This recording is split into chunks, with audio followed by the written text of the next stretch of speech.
watching. I want to do a disclaimer video because this telling of my story is not easy and it gets harder. There are people in my story that played a role for me, and they're not bad people. And in my telling of my story, they may get hurt. And I don't want that. And I just, I want to make a disclaimer video and just put it out there and make sure that everyone understands where I'm coming from with this deep need inside that I feel to tell my story. First of all, I don't think that it's necessary to tell your story to heal from trauma and abuse. I do not think that that's necessary. I don't think that it's necessary for everyone. I think that it is incredibly possible to heal from your trauma and your abuse without ever outing your abuser. You don't have to do that. That's not your job. And it's not my job either. I am not here to out any abusers. I'm not here to out people. That's not my goal in the telling of my story, but these people played a very valuable role in the making of me. I am grateful for them. I really am. I'm grateful for all of them. We've only gone over like one, maybe two, three, but there's more to come, and I'm grateful for the roles that they played in my life. They are not villains. They have their own stories, and that's the point here. Monsters create monsters, and monsters have been creating monsters for a long time. I don't know, hundreds of years, maybe longer. Monsters have been continually creating monsters, and I feel a calling. I feel a calling on my heart to speak. I feel called to speak, and all that I can do is tell my story. All I know is my story. I do feel the need to speak. That's the times that I feel like that we're in. I feel like it's time to now shine a light on that darkness, and I am going to be a part of that. We are a part of something much bigger. This is so much bigger than me and the villains in my story. And they're not just villains. These people are wonderful people that live wonderful lives and have played the hero too. Heroes are villains and villains are heroes. And I've been the villain in other people's stories. I've done things to people that when they bring it up, I have no memory. I have no recollection. I'm like, I did not know I did that. But I think that I probably did. I mean, even though there's things that other people have said that I've done, I'm like, there's no way I would ever do that at all. No way. I have to look at myself deeper, and there's a possibility.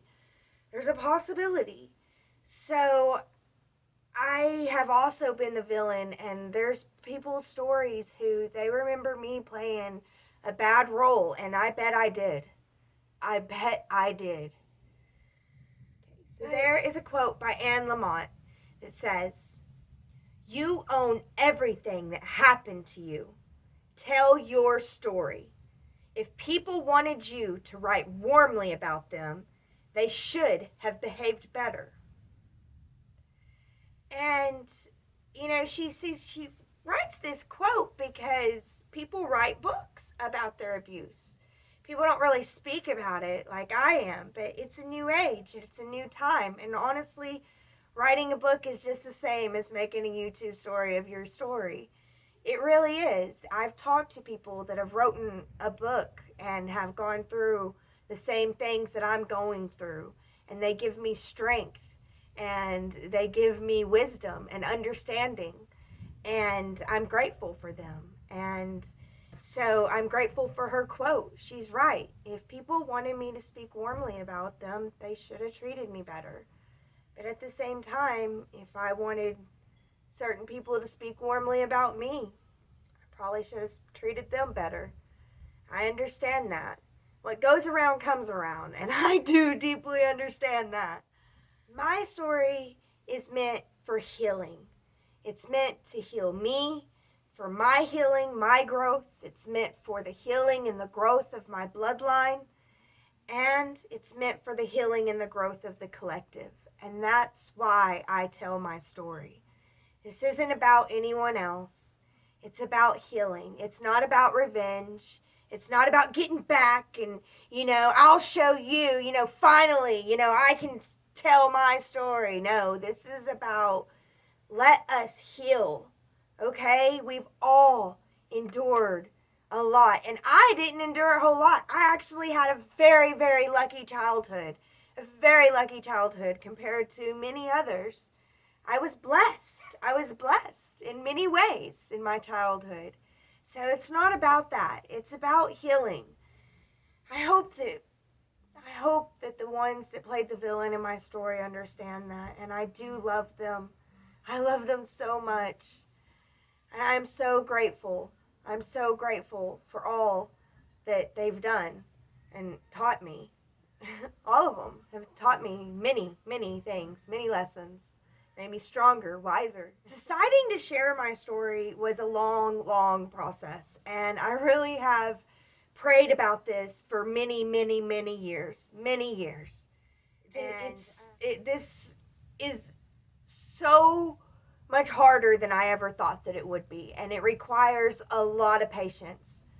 A lot of patience. And this isn't easy.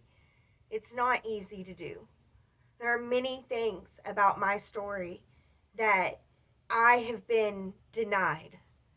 Whenever I try to bring it up and be like, hey, this happened to me, it was like, no, that did not happen to you. Why would you say that happened to you? And like I would get attacked for saying that it happened to me. So I had to be like, okay, it didn't happen. And then that goes into, there's a whole phenomenon called false memory syndrome, where it has been scientifically proven that you can put a false memory into someone's head. You can make them believe that something happened when it never happened. And I am very imaginative, so I have to be careful with that. And that's why this disclaimer video, because I've got to be careful with that. I can be imaginative, and parts of my memories are probably not exactly right. And but to tell me that it didn't happen at all, what that does is it creates this mental hell within me. And the person telling me to do that, they don't understand what they're doing to me and have done to me by telling me that it didn't happen, but I think that it did. I'm unable to process it, and it creates nightmares, and it creates mental illness, and it's not good.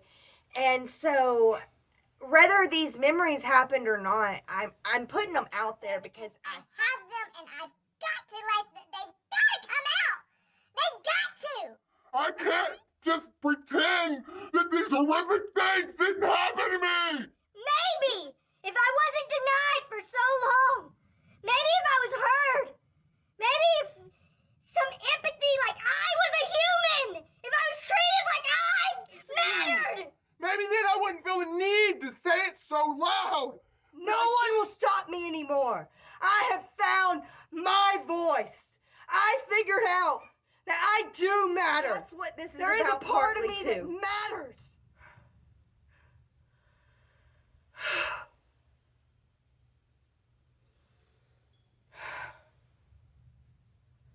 Oh God, forgive me. I don't want revenge. I don't want revenge. I just want to heal. I just want to heal.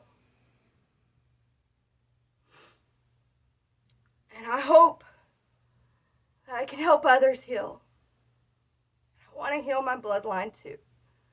I understand that all of the villains in my story had villains of their own.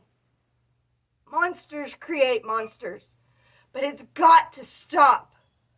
We've got to start to shine a light on these things with love and compassion. And the goal is healing. So, to all those out there watching, I want to say it's okay to tell your story. and your side and how you remember things, even if people tell you that that's not how it happened. It's your story. It's okay. You don't have to wait until no one's going to be offended, because then you'll wait forever. So, don't wait until you can't defend anyone. Tell your story. It's okay, because it can break the silence and bring healing. It's okay. It's okay to tell your story, because shining a light in darkness brings awareness that can create a better community and a better tomorrow. It's okay to tell your story. It's okay to tell your story of abuse, to promote understanding of different types of abuse in society. It's okay to create safer communities. It's okay. And so, since it's okay, I will continue. This is my story. These are my memories. You can't tell me that I don't have them, because I live with them.